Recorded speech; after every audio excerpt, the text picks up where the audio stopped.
Bonjour et bienvenue à cette deuxième partie de l'atelier qui se nomme Un regard 360 sur la profession. Dans cet atelier, nous allons principalement parler des champs d'expertise qui sont à développer pour vous permettre d'atteindre le succès désiré dans votre carrière ou dans votre profession de courtage immobilier. Alors, disons que votre première responsabilité en tant que courtier immobilier consiste à devenir compétent en vente de services. Il est important de bien réaliser que votre profession ne consiste pas à vendre des maisons ou des condos, mais bien à offrir vos services d'expert à des personnes qui désirent réaliser une transaction immobilière. Alors, plusieurs livres, conférences et programmes de formation proposent différentes recettes pour vous permettre de maîtriser l'art de la vente de services.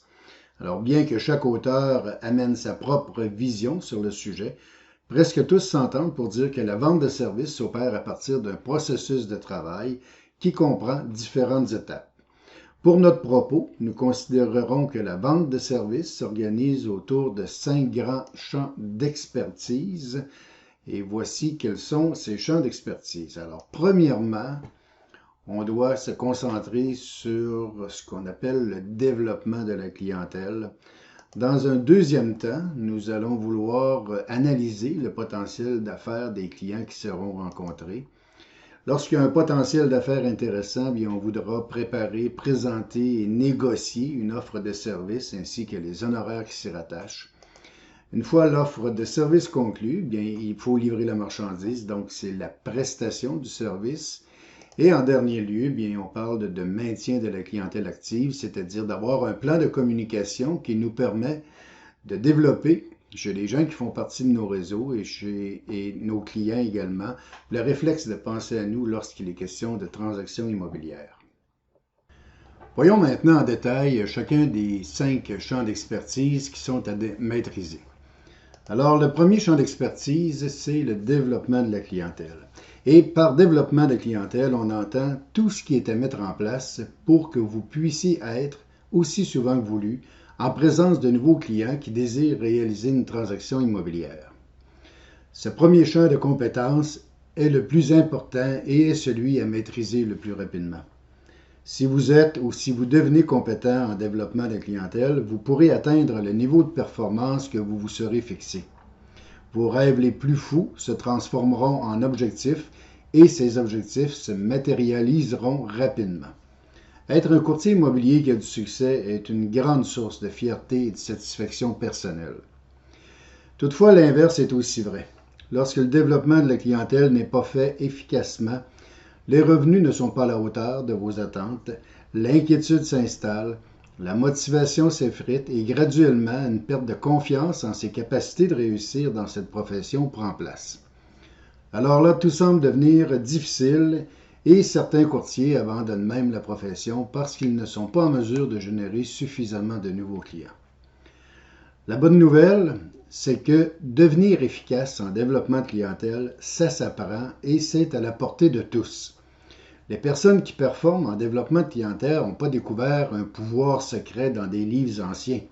Ils ont simplement décidé de mettre en place une formule ou un processus de travail efficace. Les ateliers 6 à 12 de ce programme vous présentent toutes les étapes à réaliser pour devenir performant en développement de clientèle.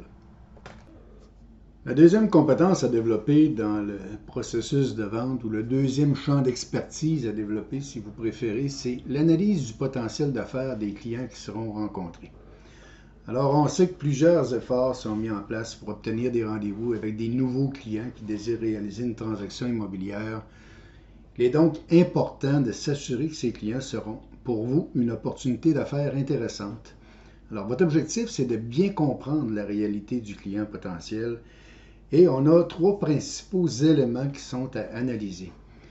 Alors, le premier élément, c'est pourquoi le client veut réaliser cette transaction immobilière. On sait que la réalisation d'une transaction immobilière, c'est la plupart du temps une partie d'un projet plus grand. Alors, on achète une première propriété pour se sentir chez soi et vivre tous les privilèges qui viennent avec le fait d'être propriétaire. Mais un peu plus tard, on revend cette propriété parce que la famille s'agrandit et qu'on aura bientôt besoin de plus d'espace.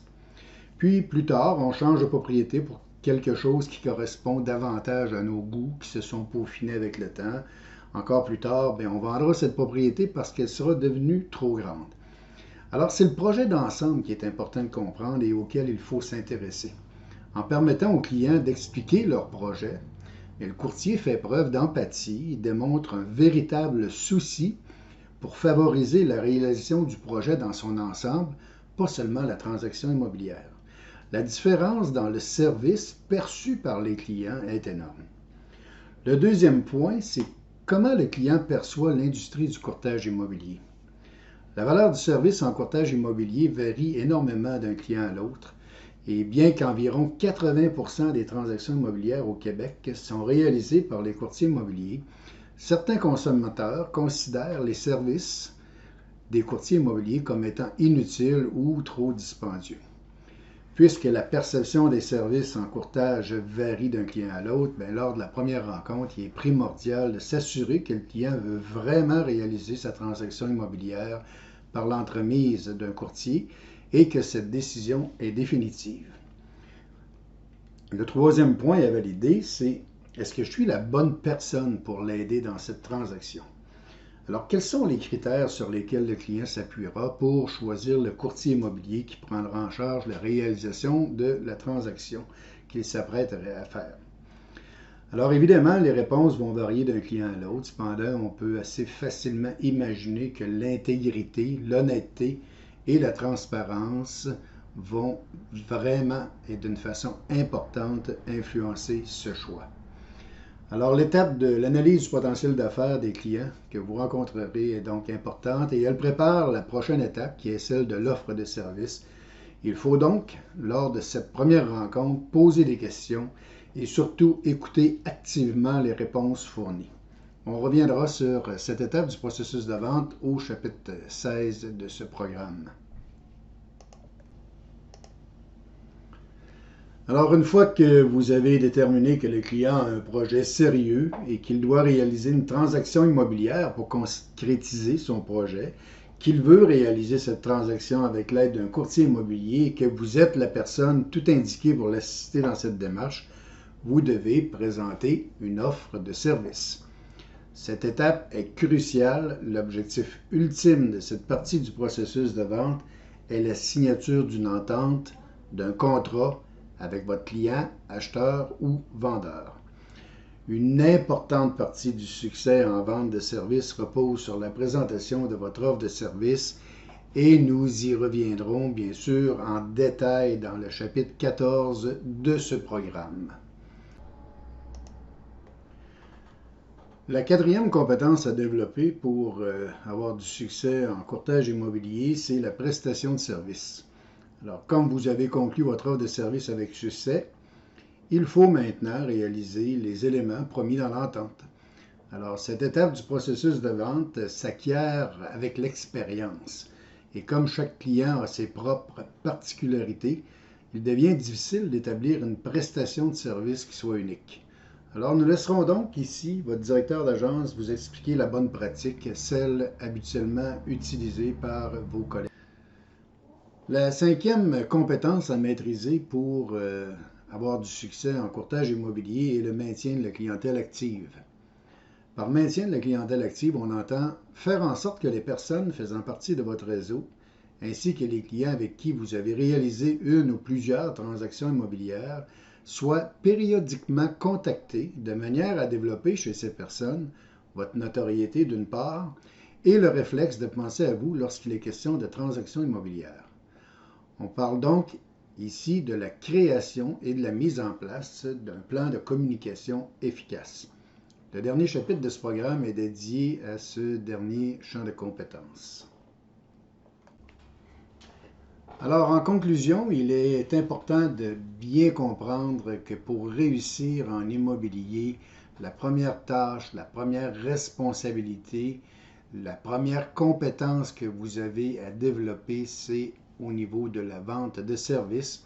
Et la vente de services se réalise à travers les 5 étapes ou les 5 champs d'expertise qu'on vient de voir, soit le développement de la clientèle, l'analyse du potentiel d'affaires des clients que vous allez rencontrer, tout l'aspect de l'offre de service, de la prestation du service et du maintien de la clientèle active. Alors, merci pour votre participation. Voyons maintenant comment se développe une compétence.